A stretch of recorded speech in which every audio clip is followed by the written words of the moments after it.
kepada swasembada pangan dan swasembada energi. Kita harus mampu memberi makan kepada seluruh rakyat Indonesia, tidak lagi impor. Dan saya terima kasih kepada jajaran menteri-menteri yang telah melaporkan kepada saya tahun 2025 lagi, tahun 2025 ini kita tidak akan impor beras lagi, tidak akan impor jagung lagi, tidak akan impor garam lagi.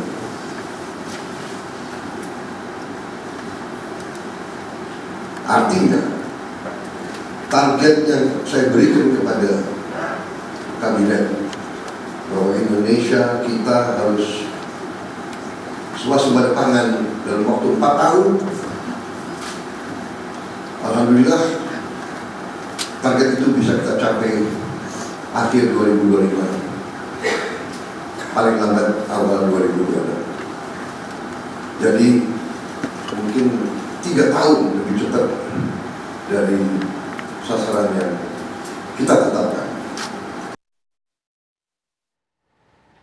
Baik, kita akan lanjutkan perbincangan kita pemirsa. Pak Abdul, ini tadi sudah diyakinkan oleh Pak Sam bahwa pemerintah sudah bersiap betul, memperhitungkan betul mengenai bagaimana kebutuhan masyarakat, kebutuhan domestik khususnya. Tapi kan ada season tertentu, musim yang akan kita hadapi dalam waktu dekat, paling tidak ini Imlek, kemudian nanti ada bulan puasa dan juga Lebaran. DPR juga sudah men-challenge mengenai hal ini, jangan sampai kemudian masyarakat pada akhirnya nanti juga berteriak mengenai adanya stok yang kurang sehingga menyebabkan harga di pasaran ini naik, berimbas kepada masyarakat. Kalau laporan dari Bulog, dari Menteri Pertanian kemarin fine-fine saja, baik-baik saja, stok tersedia, stok mencukupi, bahkan termasuk untuk persiapan menjelang Ramadan. Ini juga dari laporan beliau-beliau ini disampaikan memadai, aman untuk stok beras dan beberapa komoditi yang kita bahas malam hari ini. Oke, lalu apa yang kemudian menjadi catatan dari DPR untuk bisa diperhatikan betul oleh pemerintah dalam menjalankan komitmen dari Presiden Prabowo untuk menghentikan keran impor, tapi tetap betul-betul menjamin kebutuhan masyarakat dalam negeri ini bisa terpenuhi? Saya sepakat dengan apa yang disampaikan Prof. Didin ya. Suka tidak suka kita mungkin juga bisa membaca bahwa ada yang kata Prof. Didin tadi mafia tanda kutip itu, atau orang pihak-pihak yang pengimpor dan lain sebagainya. Tapi saya kira kita acungi jempol deh kepada sikap Pak Presiden ini, ketegasan Pak Presiden dalam beberapa kasus yang lain. Saya kira nanti kalau sampai terjadi juga di sektor pangan, saya kira beliau juga akan bertindak dengan tegas, dan saya kira kita sekarang sedang ada dalam posisi semangat dari berbagai unsur unsur bangsa ini, rakyat ini, dari berbagai unsur masyarakat ini sepakat untuk mendukung program beliau untuk mewujudkan swasembada pangan. Dan dalam rapat-rapat kami di DPR di Komisi 4, Pak Menteri optimis, kami optimis juga. Bukan berarti nggak ada permasalahan, tapi kami juga melihat bahwa antisipasi yang dilakukan oleh Menteri Pertanian dan jajaran termasuk Bulog dan lain sebagainya, kami melihat ini cukup untuk bisa mengantisipasi hal-hal yang mungkin kalau tadi dikatakan hal-hal teknis ya. Kalau sudah nanti tadi seperti cuaca atau mungkin bencana dan lain sebagainya, itu kan di luar kemampuan kita ya. Sepanjang masih urusan teknis, saya kira sudah dipersiapkan dengan baik.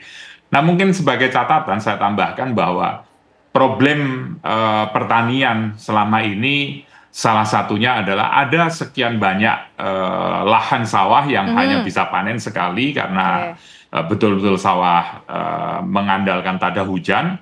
Terobosan-terobosan yang dilakukan dengan kerjasama dengan PU untuk melakukan perbaikan pada saluran sekunder dan tersier pada tahun 2025. Harapannya di akhir 2025 kalau program dengan kolaborasi kerjasama dengan PU ini berhasil lancar, saya kira akhir 2025 kita akan mencapai produksi yang cukup tinggi. Oke, baik. Nampaknya semua pihak sudah optimis, sudah semangat. Ini kayaknya masyarakat patut lega hati sedikit lah, Prof. Didin ya, Prof. Didin ya. Tapi kita nanti juga pengen tahu juga dari pemerintah bagaimana kesiapannya ya. Pak Sam melihat infrastruktur tadi juga sudah disinggung, ada sinergi dengan PU katanya mengenai bagaimana menggarap lahan yang baik ini. Tapi kita ingin tahu dulu juga, pengen melihat bagaimana respon masyarakat mengenai kebijakan swasembada menghentikan keran impor ini bersama rekan kami Atika Harahap. Atika, silakan. Ya, selamat malam Anda dan juga pemirsa. Memang Indonesia menuju ke swasembada pangan, yang mana hal ini disepakati dalam rapat terbatas bersama dengan Presiden Prabowo Subianto di akhir tahun 2024 lalu. Yang mana Indonesia menuju ke swasembada pangan ini untuk nantinya pemerintah menegaskan memberhentikan impor untuk beberapa komoditas strategis. Di antaranya ini ada beras, kemudian ada jagung, gula hingga dengan garam di tahun 2025. Ya pastinya kalau kita cermati sama-sama begitu ya, karena ada juga pemirsa, hal ini pastinya juga akan menguntungkan beberapa pihak begitu, salah satunya dari masyarakat dan juga yang paling utama ini pedagang begitu ya, karena memang swasembada pangan ini artinya kebutuhan pangan tercukupi dan ini akan membantu begitu ya, akan memperkuat ekonomi dalam negeri. Kita akan tanyakan langsung begitu ya, bagaimana nantinya kalau Indonesia ini swasembada pangan telah diberlakukan. Karena Anda juga pemirsa, sudah bersama saya salah satu pedagang di Pasar Klender, Jakarta Timur begitu ya. Halo, selamat malam, dengan Bapak siapa? Dengan Bapak Manto. Bapak Manto, ini kemarin setelah rapat terbatas begitu ya bersama dengan Presiden Prabowo Subianto, memang diwacanakan Indonesia ini menuju swasembada pangan. Artinya ini kan kebutuhan pangan tercukupi. Dari pedagang sendiri bagaimana nih Pak untuk hal itu? Karena memang ada memberhentikan impor, ada beras, gula begitu.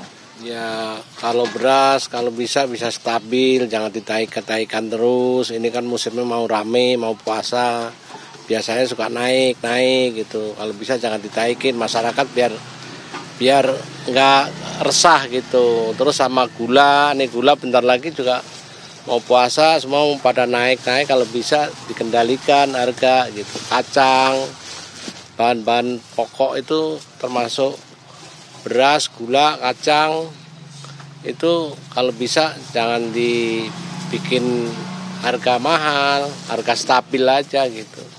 Ya pastinya kan swasembada ini artinya kebutuhan tercukupi begitu ya, karena kan kita memberhentikan impor. Pak, untuk memperkuat ekonomi kalau sekarang ini tuh keuntungan gimana Pak kalau misalnya melihat kebutuhan tercukupi gitu? Ya kalau keuntungan, kalau nggak ada harga ditaikin ya bisa buat makan masyarakat, nah yang jelas situ. Jadi masyarakat nggak resah, harga naik, ekonomi lagi sulit ini. Pak, kalau untuk harga beras dan juga gula sekarang gimana Pak? Harga gula ini sementara udah mau naik, berapa persen ini udah mulai naik. Terus kacang juga mau naik, beras juga mau naik, gitu udah. Kenaikannya berapa Pak? Gula dulunya berapa, sekarang berapa Pak? Gula itu kemarin satu karungnya 815, sekarang udah 225 gitu. Iya. Kalau untuk beras sendiri?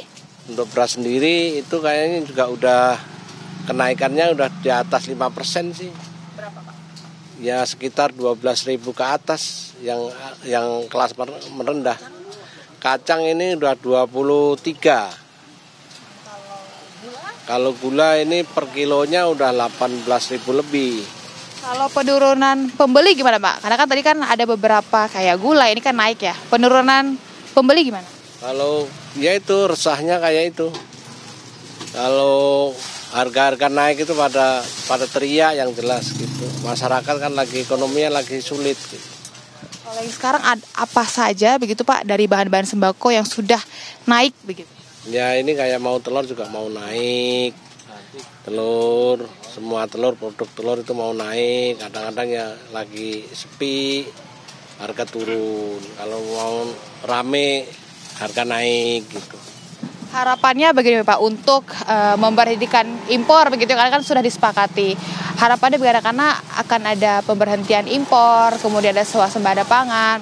Ya kalau bisa pemerintah, kalau bisa tekan harga, kalau bisa operasi pasar gitu. Terima kasih Bapak, selamat melanjutkan aktivitasnya. Itu tadi kan Anda dan juga pemirsa memang pasca disepakatinya begitu ya dari hasil rapat terbatas bersama dengan Presiden Prabowo terkait swasembada pangan, Indonesia menuju swasembada pangan, baik itu dari pihak pedagang tadi menginginkan memang swasembada pangan ini untuk diberlakukan karena ini menguntungkan begitu ya, harganya juga akan stabil dan ini akan memperkuat ekonomi di dalam negeri. Sementara demikian kembali ke studio kan Anda. Baik, itu kira-kira opini atau respon masyarakat mengenai kebijakan swasembada pangan yang sudah menjadi komitmen Presiden Prabowo Subianto. Intinya didukung oleh masyarakat sejauh bisa juga menjaga kestabilan harga begitu ya Pak Sam dan juga Prof. Nah, kita ingin tahu tanggapannya terhadap opini masyarakat tadi, tapi ditahan dulu Pak Sam. Sesaat lagi kami kembali untuk Anda.